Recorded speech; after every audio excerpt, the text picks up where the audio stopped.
Hey guys, so today we're gonna talk about visualizing your own death. I know it may seem like a scary topic, but I just wanted to give you insight and why I think it is important to visualize your own death. And I'll give you the process and what happened to me and what I went through just to open up your mind to it, and for you to also know that what you're going through is normal. So when I first started visualizing my own death, when I first started, this is like years ago now, maybe 5, 6 years ago, I was so sad. I was like, I couldn't. I started getting these feelings of like just sadness, because I would visualize the way I saw it, and however you see it or have visualized it, let me know. But I always saw my body, and then I was the observer, but then I could see everybody else there. So the reason I felt really sad was like I could feel my son's sadness. I could literally feel what he was feeling for my loss.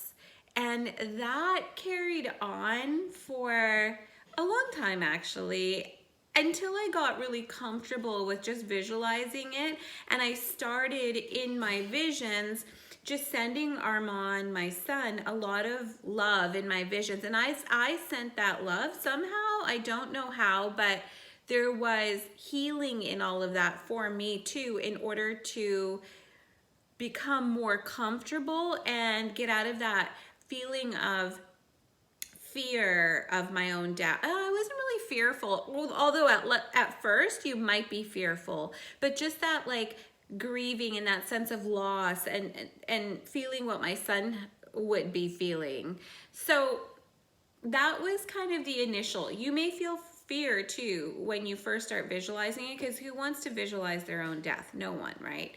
So as I, moved on in life and kept going with this vision, what has happened now is I'm extremely at peace with my own death. Like if I was to die tomorrow, I don't have any fear about that. I'm content. I'm extremely at peace with that idea.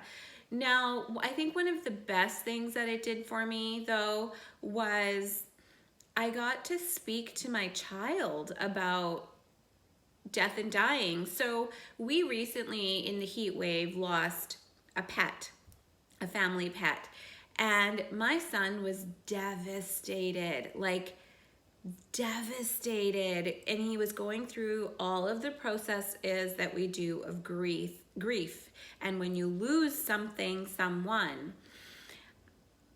And what that did, once he healed from the grieving and I was able to support him, what I've been able to do now is I've been able to speak to him about my own death, and I've been able to tell him, like, when I go, I'm very content with life. I'm happy with the way things are right now. I'm happy with you. I would not want you to lose yourself in grief like I did. I lost myself after my husband passed away, and I grieved for like 13 years. Like, I mean, and I don't wish that upon anybody. You don't even know that you're so attached to this person, and the more attached you are, the longer the grieving is what I've learned. So as I got to release my own attachments with grief and also my own attachments to this life, I have now been able to talk to my child about, don't lose yourself in grief. If anything happens to me, I'm content. I'm gone in peace. And I'm actually really, really, really okay. And I want you to continue doing what your dreams are here. I want you to continue living. Don't get lost. I got lost. I got extremely lost. Don't get lost.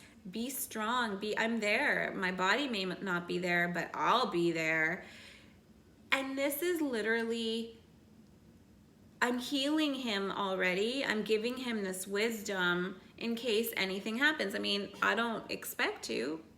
I see myself as an old lady sitting on a little rocking chair looking out at the water with my cup of tea, with the moonlight hitting the water. I mean, I see that, but at the same time, it's really important. Well, what's happened with these visualizations that has been the most important is I've been able to have an open conversation with my son about the grieving process and how you don't lose yourself in it. You live even better. You live even stronger. You do things now, and I'll give you more energy because I'm on the other side and I can't.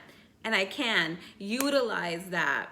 You know, we'll still be a team. We'll still be working together. So this is a process, and that's where you come to. That's why I think it's really important to visualize your own death. I do it in the mornings, like after my alarm rings. I usually lay in bed and I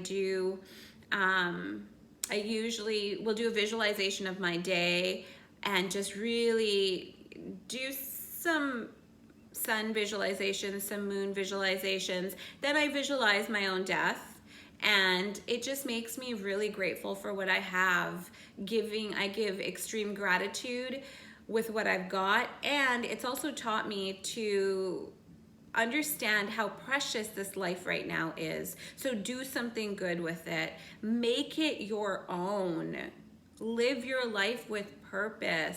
And all that means is live your life so you feel good. So you feel good at night in your evening routine. I have a morning routine and I'm getting stronger with my evening routine now. I'm just starting, but feel good in that. Go to bed happy, go to bed strong, wake up the same, do what your best intention is, be grateful, do for others, all that stuff. Yeah, so that's my experience with visualization with death so far, like my own death. And if you have any, please comment below and let me know. I'm looking out when you guys see me because you gotta check out this view. I should always share it. Look how gorgeous. Those are the waters of White Rock Beach, Canada, BC. Love you guys.